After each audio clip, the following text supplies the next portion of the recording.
నమస్తే welcome to our channel senior journalist Damu Balaji గారు ఉన్నారు వారితో మాట్లాడదాం సార్ నమస్తే సార్ అల్లు అర్జున్ వ్యవహారంపై ఢిల్లీ వెళ్లి చిరంజీవి గారు సీక్రెట్ గా రాహుల్ గాంధీని కలిసి రిక్వెస్ట్ చేసుకున్నారని రాహుల్ గాంధీ రేవంత్ రెడ్డి గారికి చెప్పినట్టుగా అంటే ఈ ఇష్యూని పెద్ద చేయొద్దు అని చెప్పినట్టుగా అలాగే రేవంత్ రెడ్డి గారు మంత్రులకి చెప్పారు దీన్ని మీరు ఎవరంటే ఎలా మాట్లాడొద్దు ఇది కోర్టు తేల్చుకుంటుంది అని చెప్పినట్టుగా న్యూస్ వస్తుంది సార్ సో దీని గురించి చెప్పండి. నిన్నటి నుంచి నిన్న అల్లు అర్జున్ ఇంటి మీద దాడి జరిగిన తర్వాత రేవంత్ రెడ్డి ఇమీడియట్ గా ఒక ట్వీట్ చేశాడు. ఆ ట్వీట్ ఏంటంటే సినీ ప్రముఖుల మీద దాడులు నేను ఖండిస్తున్నాను, పోలీసులు స్ట్రిక్ట్ గా వ్యవహరించాలి అనేది ఒకటి. రెండోది ఎవరంటే వాళ్ళు పోలీస్ ఆఫీసర్లు వచ్చి మాట్లాడొద్దని చెప్పండి అని డీజీపీకి వెళ్ళని నేను ఆదేశిస్తున్నానని అందులో రాశాడు. అట్లాగే కోమటిరెడ్డి వెంకటరెడ్డి అయితే డైరెక్ట్గా పేరు పెట్టే అల్లు అర్జున్ ఇంటి మీద దాడిని ఖండిస్తున్నాను, ప్రజాస్వామ్యంలో భౌతిక దాడులకు అవకాశం లేదు, చేయొద్దు అనేది ఆయన కూడా ఇచ్చాడు. దీని తర్వాత రేవంత్ రెడ్డి కొంతమంది అంటే కాంగ్రెస్ వాళ్ళు రకరకాలుగా అల్లు అర్జున్ మీద మాట్లాడడం మొదలుపెట్టాడు. ఇష్యూ మాట్లాడకుండా ఇష్యూ కాకుండా అసలు ఆ సినిమానే బాగాలేదనడం, అతనికి అవార్డుని వెనక్కి తీసుకోవాలనడం, సినిమాలో పోలీసులను అవమానించారనడం, ఇంకా అతను ఆంధ్ర వాడు అనడం, సినిమా వాళ్ళకి ఇది లేదనడం, ఇంకా రకరకాలుగా వాళ్ళకి డబ్బులు ఒక పైసా కూడా అల్లు అర్జున్ ఇవ్వలేదనడం, ఇంకా రకరకాల అసలు సినిమా వాళ్ళ మీద ఓవరాల్గా అల్లు అర్జున్ మీద మాట్లాడడం అనేది మొదలైపోయింది. ఇంకా పోస్టులు చూస్తే మీరు అసలు సినిమా ఇండస్ట్రీ ఆంధ్రాకి వెళ్ళిపోండి, ఇక్కడేం పని మీకు, ఇది మా తెలంగాణలో మా సినిమాను మేము చూసుకుంటాం, ఇలాగ రకరకాలుగా మారిపోయింది, ఇష్యూ మారిపోయింది. నిజానికి అక్కడ జరిగింది ఏంటి, దాంట్లో అల్లు అర్జున్ తప్పు ఉందా లేదనేది ఆల్రెడీ లీగల్గా కోర్టులో ఉంది కాబట్టి కోర్టులో తేలుతుంది. కానీ ఇది ఓవరాల్ పొలిటికల్ ఇష్యూ అయిపోయింది. సో పొలిటికల్ ఇష్యూ అయిపోయేసరికి చిరంజీవి ఇంకా ఎందుకంటే ఇప్పుడు ఒక సీఎం గట్టిగా అనుకుంటే వ్యక్తులు ఎవరైనా కూడా ఇబ్బందులు పడతారు.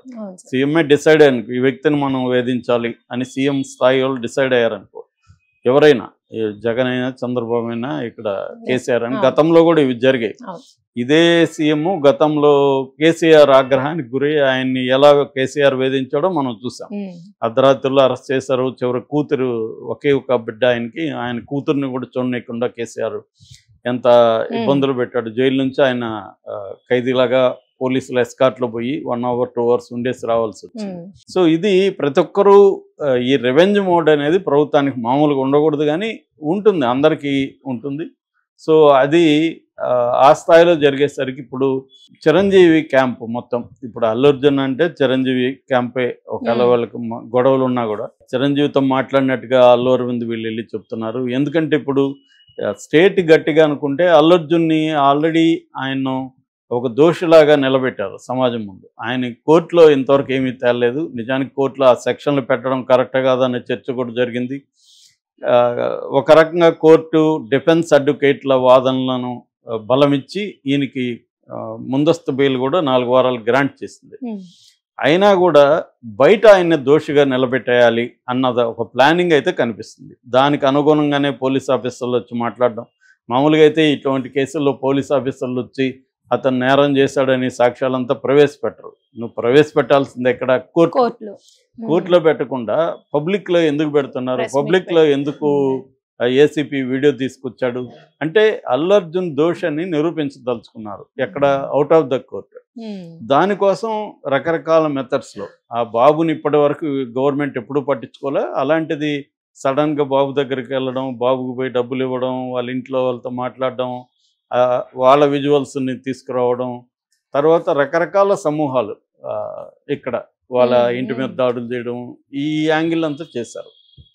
సో ఇప్పుడు అల్లు అర్జున్ ఫ్యామిలీ ముందు అన్న ఆప్షన్లు ఏంటి, ఒకటి లీగల్గా చూసుకోవడం. లీగల్గా తీసుకోవడానికి వాళ్ళు రెడీగా ఉన్నారు.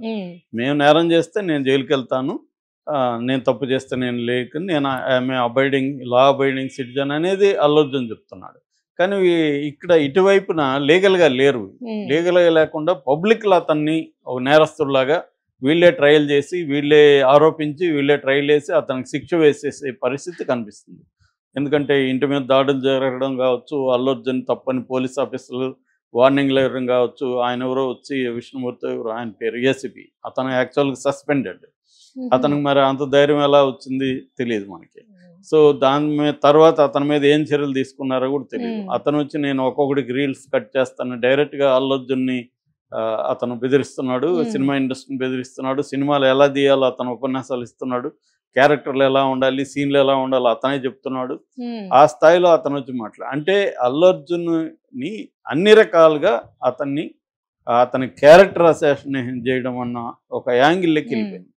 అప్పుడు ఇంకా అల్లు అర్జున్ ఫ్యామిలీ ముందన్న కర్తవ్యం ఏంటి? లీగల్గా ఎలాగో వాళ్ళు లీగల్గా అయితే రెడీగా ఉన్నారు, కానీ ఇది లీగల్ కాదు కదా, ఇది ఇంకా గందరగోళం అయిపోయింది. సో వాళ్ళు అప్పుడు ఏం చేయాలంటే రేవంత్ రెడ్డిని కంట్రోల్ చేసేది ఎవరు? రాహుల్ గాంధీ లేకపోతే సోనియా గాంధీ. వాళ్ళు మాత్రమే రేవంత్ రెడ్డిని కంట్రోల్ చేయాలి. ఇంకెవరి మాట ఆయన వినే పరిస్థితి కనిపించలేదు. అందుకని డైరెక్ట్గా, ఎందుకంటే చిరంజీవి కూడా కాంగ్రెస్లో టెక్నికల్గా ఉన్నాడు, రాజకీయాలకు దూరమైన. నిజానికి అల్లు అర్జున్ మామ కూడా కాంగ్రెస్లో ఉండి ఎమ్మెల్యేగా ఎంపీగా ట్రై చేశాడు, సీట్ రాలేదని. అందుకని ఇప్పుడు ఒకవైపు మామ ఇక్కడ ఇన్ఛార్జి కాంగ్రెస్ ఇన్ఛార్జీలను కలవడానికి నిన్నంత వెళ్ళారు. చిరంజీవి ఢిల్లీ వెళ్ళాడని చెప్తున్నారు, వెళ్ళాడా లేదనేది అఫ్సెల్గా ఎక్కడ అనౌన్స్మెంట్ రాలేదు.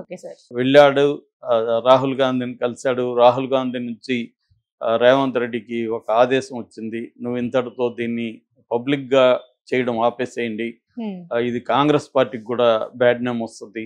సో ఆల్రెడీ నేషనల్ వైడ్ ఒక బ్యాడ్ నేమ్ వచ్చింది, స్టేట్లో కూడా ఇప్పుడు బ్యాడ్ నేమ్ వస్తుంది. ఎందుకంటే ఇదేమీ నేషనల్ ఇష్యూనో లేకపోతే స్టేట్ వైడ్ మాట్లాడాల్సిన ఇష్యూ కాదు. ఒక అన్ఫార్చునేట్ ఇన్సిడెంట్, ఒక థియేటర్లో ఒక ప్రమాదం జరిగింది, ఒక ఆమె చనిపోయింది.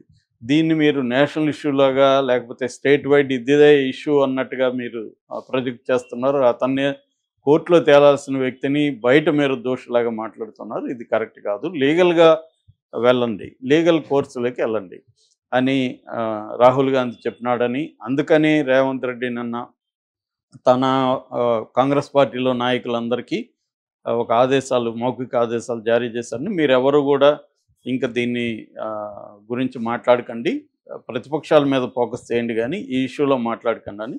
అందుకనే నిన్న ఎంపీ చామల కిరణ్ కుమార్ రెడ్డి కూడా మాట్లాడుతూ, మాకు సినిమా ఇండస్ట్రీ మీద ఏం వ్యతిరేకత లేదు, ఇది ఒక జరిగిన సంఘటన, దాన్ని మేము లీగల్గానే డీల్ చేస్తాము అనేది ఆయన మాట్లాడారు.